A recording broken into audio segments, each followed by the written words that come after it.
வணக்கம் friends, welcome to career aces Tamil official. இன்னைக்கு நம்ம இந்த வீடியோல என்ன பார்க்க போறோம்னு பார்த்தீங்கன்னா, rail India technical and economic services வந்து நோட்டிஃபிகேஷன்ஸ் வந்திருக்கு. ஸோ இதை பத்தின டீடைல்ஸ் தான் நான் உங்களுக்கு இந்த வீடியோல சொல்ல போறேன். நீங்க ஃபர்ஸ்ட் டைம் என் வீடியோ பாக்குறீங்கன்னா ஒரு சப்ஸ்கிரைப் பண்ணிடுங்க. அப்பதான் நான் போடுற வீடியோஸ் உங்களுக்கு டே டு டே வந்து ரீச் ஆகும். நிறைய பேர் பார்த்தீங்கன்னா ஜாப் சர்ச் பண்ணிட்டு இருக்காங்க. ஸோ இவங்களுக்கும் இந்த வீடியோஸ்லாம் ஷேர் பண்ணி விடுங்க. அவங்களுக்கும் கொஞ்சம் யூஸ்ஃபுல்லா இருக்கும் இல்லையா? மேக்ஸிமம் நம்பர் ஆஃப் பீப்புள் பார்த்தீங்கன்னா இந்த கொஸ்டின்கான டவுட்ஸா மேக்ஸிமம் பேர் கேட்டிருக்கீங்க. ஸோ இதுக்கான ஆன்சர்ஸ் இந்த வீடியோல இருக்கு. சோ வீடியோவை ஸ்கிப் பண்ணாம பாருங்க. சரி, வாங்க வீடியோக்குள்ள போலாம். ஃபர்ஸ்ட் நம்ம இந்த rail India technical and economic சர்வீஸ்ல ஃபர்ஸ்ட் நம்ம என்ன பார்க்க போறோம்னு பாத்தீங்கன்னா போஸ்ட் நேம். ஃபர்ஸ்ட் இந்த கம்பெனியை பத்தி என்னன்னு தெரிஞ்சுக்கோங்க. Rail India technical and economic சர்வீசஸ்ல இது பாத்தீங்கன்னா இது வந்து ஒரு government company. Ministry of railways கீழே தான் இந்த ஆப்ரேட் ஆகுது. இந்த கம்பெனில வந்து என்ன ஒர்க் பண்ணுவாங்கன்னு பாத்தீங்கன்னா ரயில்வே ப்ராஜெக்ட்ஸ் எல்லாம் பண்ணுவாங்க. ரயில்வே ப்ராஜெக்ட்ஸ்னா என்னன்னு பாத்தீங்கன்னா ட்ராக் எப்படி போடுறது, இதுக்கு எப்படி டிசைன்ஸ் பண்றது, சோ இந்த மாதிரி ஒர்க்லாம் இருக்கும். நெக்ஸ்ட் என்னன்னு பாத்தீங்கன்னா ரயில்வே ஸ்டேஷன்ஸ்ல வந்து ரயில்வே ஸ்டேஷன் எப்படி போடுறது,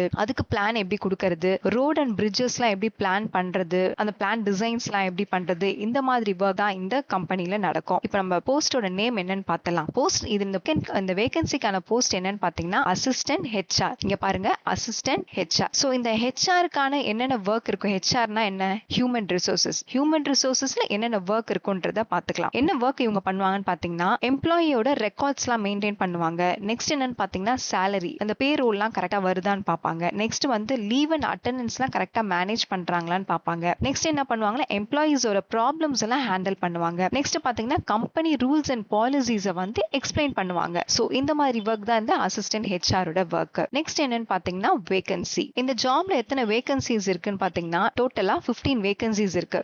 யூஆர் பாத்தீங்கன்னா ஜெனரல் வேகன்சிஸ் வந்து 8 இருக்கு. எக்கனாமிக்கலி வீக்கர் செக்ஷன் பீப்புளா இருந்தீங்கன்னா 2 வேகன்சிஸ் இருக்கு. ஓபிசில வந்து நான் கிரீமி லேயர்ல இருந்தீங்கன்னா 1 வேகன்சிஸ் இருக்கு. எஸ்சி ஆர் எஸ்டி கேட்டகரியில இருந்தீங்கன்னா எஸ்சி கேட்டகரியில இருந்தீங்கன்னா 3 வேகன்சிஸ் இருக்கு. எஸ்டி கேட்டகரியில இருந்தீங்கன்னா 1 வேகன்சி இருக்கு. டோட்டலா 15 வேகன்சிஸ் இருக்கு. 2 வேகன்சி வந்து யாருக்குன்னு பாத்தீங்கன்னா ரிசர்வ்டு ஃபார் எக்ஸ் சர்வீஸ் மேனுக்கு அவங்களுக்கு இருக்கு. எக்ஸ் சர்வீஸ் மேனா யாரு, ஆர்மி நேவில ஒர்க் பண்ணி எக்ஸ் சர்வீஸ் மேன் இருப்பாங்க பாத்தீங்களா, இவங்களுக்குலாம் வந்து 2 போஸ்ட் இருக்கு. நெக்ஸ்ட் பாத்தீங்கன்னா salary. இந்த ஜாப்க்கு வந்து salary எவ்வளவுன்னு பாத்தீங்கன்னா இந்த அசிஸ்டன்ட் ஹெச்ஆர்க்கான salary என்னன்னு பாத்தீங்கன்னா ஸ்டார்டிங் வந்து 20,000ல இருந்து 66,000 வரைக்கும் salary இருக்கு.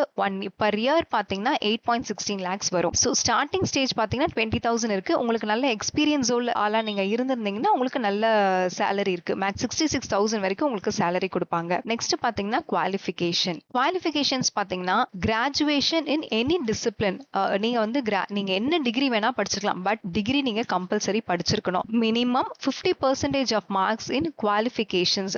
50% ஆஃப் மார்க் நீங்க கிராஜுவேஷன்ல கம்பல்சரி இருக்கணும். இது வந்து யாருக்குன்னு பாத்தீங்கன்னா எஸ்சி எஸ்டி ஓபிசி கேட்டகரியில இருக்கவங்களுக்கு. இதுவே நீங்க வந்து ரிசர்வ்டு கேட்டகரியில நீங்க இருந்தீங்கன்னா ஒரு எஸ்சி எஸ்டி கேட்டகரியில இந்த மாதிரி கேட்டகரி நீங்க வந்தீங்கன்னா 45% ஆஃப் மினிமம் மார்க்ஸ் கிராஜுவேஷன்ல நீங்க இருந்தா போதும். பட் கிராஜுவேஷன் வந்து யூனிவர்சிட்டி கிராஜுவேஷன்ஸ்ல தான் நீங்க இருக்கணும். யூனிவர்சிட்டி கிராண்ட்ஸ் கமிஷன்ல தான் நீங்க கிராஜுவேஷன் நீங்க படிச்சிருக்கணும். நெக்ஸ்ட் பாத்தீங்கன்னா ஃபீஸ் ஸ்ட்ரக்சர் பாத்தீங்கன்னா ஜெனரல் ஆர் ஓபிசி கேண்டிடேட்ஸா நீங்க இருந்தீங்கன்னா 300 rupees டாக்ஸோட சேர்த்து. இதுவே நீங்க வந்து எக்கனாமிக்கலி வீக்கர் செக்ஷன்ல இருந்தீங்க ஆர் எஸ்சி ஆர் எஸ்டி கேண்டிடேட்டா நீங்க இருந்திருந்தீங்கன்னா ₹100 தான் உங்களுக்கு. சோ ஃபீஸ் ஸ்ட்ரக்சர்ஸ் கரெக்டா பாத்துக்கோங்க. நெக்ஸ்ட் பாத்தீங்கன்னா ஏஜ் லிமிட். இந்த வேகன்சிக்கு என்ன ஏஜ் லிமிட் கொடுத்திருக்காங்கன்னு பாத்தீங்கன்னா 30 years வரைக்கும் நீங்க இந்த வேகன்சிக்கு நீங்க அப்ளை பண்ணலாம். கவர்மெண்ட் ரூல்ஸ் படி பாத்தீங்கன்னா ஒரு சில கேட்டகரிக்கு வந்து ஏஜ் ரிலாக்ஸேஷன்ஸ்லாம் கொடுத்திருக்காங்க. அது என்னென்ன கேட்டகரின்னு பாத்தீங்கன்னா எஸ்சி எஸ்டி கேட்டகரியா இருந்தீங்கன்னா எக்ஸ்ட்ரா 5 years வரைக்கும் ஏஜ் ரிலாக்ஸேஷன்ஸ் இருக்கு. ஓபிசி கேட்டகரியில நான் கிரீமி லேயர்ல நீங்க இருந்தீங்கன்னா எக்ஸ்ட்ரா 3 years வரைக்கும் ஏஜ்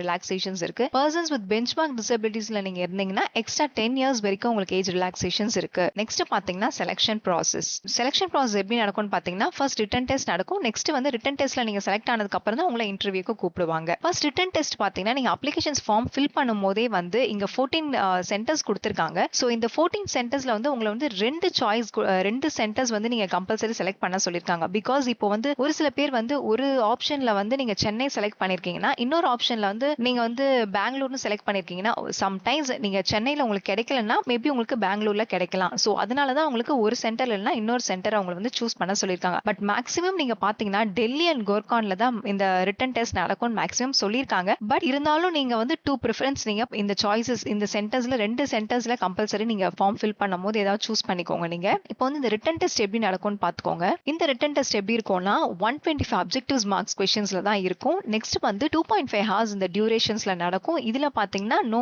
நெகட்டிவ் மார்க்ஸே இதுல கிடையாது. பட் நீங்க எல்லா கொஸ்டின்ஸுமே ஆன்சர் பண்றது கரெக்டான இது. அதே மாதிரி பாத்தீங்கன்னா இந்த செலக்ஷன் ப்ராசஸ்ல வந்து ரிட்டன் டெஸ்ட்ல நீங்க வந்து 50% ஆஃப் மார்க்ஸ் கம்பல்சரி நீங்க இருந்தா மட்டும்தான் உங்களை வந்து நெக்ஸ்ட் லெவலுக்கு உங்களை அப்பாயின்மெண்ட் பண்ணுவாங்க. நெக்ஸ்ட் லெவல் மீன்ஸ் இன்டர்வியூ லெவலுக்கு உங்களை கூப்பிடுவாங்க. இந்த 50% ஆஃப் மார்க்ஸ் வந்து யார் இருக்கணும்னு பாத்தீங்கன்னா ஒன்னு ஜெனரல் கேட்டகரியில இருக்கவங்க ஆர் வீக்கர் செக்ஷன்ஸ்ல இருக்கவங்க. இவங்க வந்து 50% ஆஃப் மார்க்ஸ் இருக்கணும். நெக்ஸ்ட் கேட்டகரியில இருக்கவங்க எவ்வளவு எடுக்கணும்னு பாத்தீங்கன்னா 45% ஆஃப் மார்க்ஸ் நீங்க இந்த ரிட்டன் டெஸ்ட்ல கம்பல்சரி நீங்க இருந்தா மட்டும்தான் நீங்க வந்து you will move on to this next level.